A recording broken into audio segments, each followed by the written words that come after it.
नीलम देवी को मंत्री बनाकर तेजस्वी यादव स्वर्ण विरोध का और जो एक ठप्पा लगा है कि भूमिहार को तेजस्वी यादव मंत्री बनाकर हटा दिए और फिर उन पर ध्यान नहीं देते, तो क्या अब नीलम देवी को मंत्री बनाकर भूमिहारों को रिटर्न गिफ्ट देंगे? सवाल इसलिए क्योंकि इसकी चर्चा तेज हो चली है कि नीलम देवी तो मंत्री बनेंगी।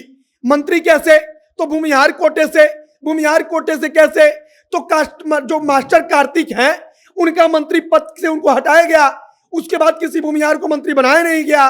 और सुधाकर सिंह जो थे राजपूत थे तो उनको भी मंत्री पद से हटाया गया या उन्होंने इस्तीफा दे दिया। तो कुल मिलाकर अब एक भी अगड़ी जाति का मंत्री राजद के कोटे से नहीं है। लेकिन नीलम देवी को बनाकर महिला मंत्री बनाए जाने के साथ साथ भूमिहार मंत्री बनाकर तेजस्वी यादव एक प्रकार से सबकी बोलती बंद कर सकते हैं और इसकी चर्चा तेज हो चली है। बाकी नमस्कार, मेरा नाम है मोहित कुमार सिंह और आप जनता जंक्शन देख रहे हैं। एक तरफ मोकामा में नीलम देवी चुनाव जीतती हैं, उनके चुनाव जीतने के बाद चर्चा चल पड़ती है कि क्या नीलम देवी मंत्री बनेंगी।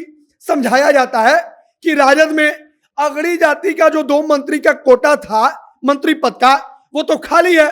2 उदाहरण समझिए कि कार्तिक मास्टर को मंत्री पद से हटाया गया, मतलब कि एक भूमिहार को मंत्री पद दिया गया तो वो पद अभी खाली है। सुधाकर सिंह जो राजपूत थे अगड़ी जाति के थे, उनका भी पद खाली है और अगड़ी जाति का एक भी राजद कोटे से मंत्री नहीं है। और इसको लेकर तेजस्वी पर तमाम सवाल उठे। लेकिन अब नीलम देवी के जीतने के बाद या फिर चुनाव प्रचार के दौरान यह चर्चा तेज थी कि नीलम देवी मंत्री बनेंगी और इसकी चर्चा अब चुनाव जीतने के बाद और अधिक जोर शोर से होने लगी है। अब नीलम देवी मंत्री बनेंगी कि नहीं बनेंगी, इस पर अंतिम फैसला तो तेजस्वी यादव लेंगे, राष्ट्रीय जनता दल लेगी। लेकिन फिलहाल अगर नीलम देवी मंत्री बनाई जाती हैं तब सबसे पहला जो संदेश होगा वो भूमिहारों में जाएगा। कहा जा रहा है कि नीलम देवी को मंत्री बनाकर तेजस्वी यादव एक प्रकार से भूमिहारों को रिटर्न गिफ्ट दे सकते हैं कि उन्होंने मोकामा में भाजपा के आगे राजद को चुन लिया। मतलब कि इस बार भाजपा की तरफ से मोकामा में ललन सिंह की पत्नी थी, वो भी भूमिहार थी, लेकिन भूमिहार मतदाताओं ने नीलम देवी को चुनाव जिताया, राजद को वोट दिया और इसका उदाहरण, इसका संदेश दूर तक जाएगा। तो कहा जा रहा है कि मोकामा के भूमिहारों ने जो कमाल किया राजद के लिए, उसके लिए रिटर्न गिफ्ट के तौर पर तेजस्वी यादव नीलम देवी को मंत्री बना देंगे। बाकी हमने आपको समझाया कि अगड़ी जाति के मंत्री का कोटा राजद में खाली है। मौजूदा वक्त में एक भी अगड़ी जाति, मतलब कि भूमिहार, ब्राह्मण, जो राजपूत हैं, इन जातियों से एक भी मंत्री नहीं है।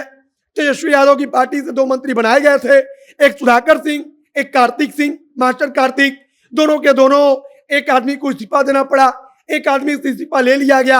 हालांकि दोनों के पीछे का कारण यही था कि दोनों पर कुछ आरोप लगा। तो सुधाकर सिंह को पटरी जो कहा जाता है कि नीतीश कुमार से उनकी बन नहीं रही थी।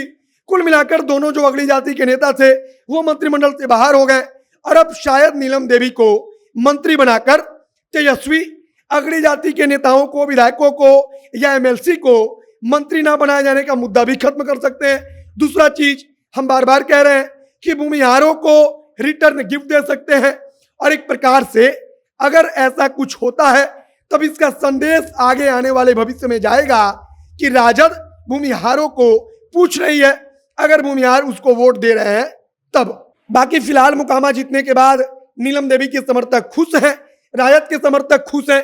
लेकिन इसी बीच मंत्री पद को लेकर चर्चा चल पड़ी तो हमने सोचा कि आप तक खबर पहुंचाई जाए।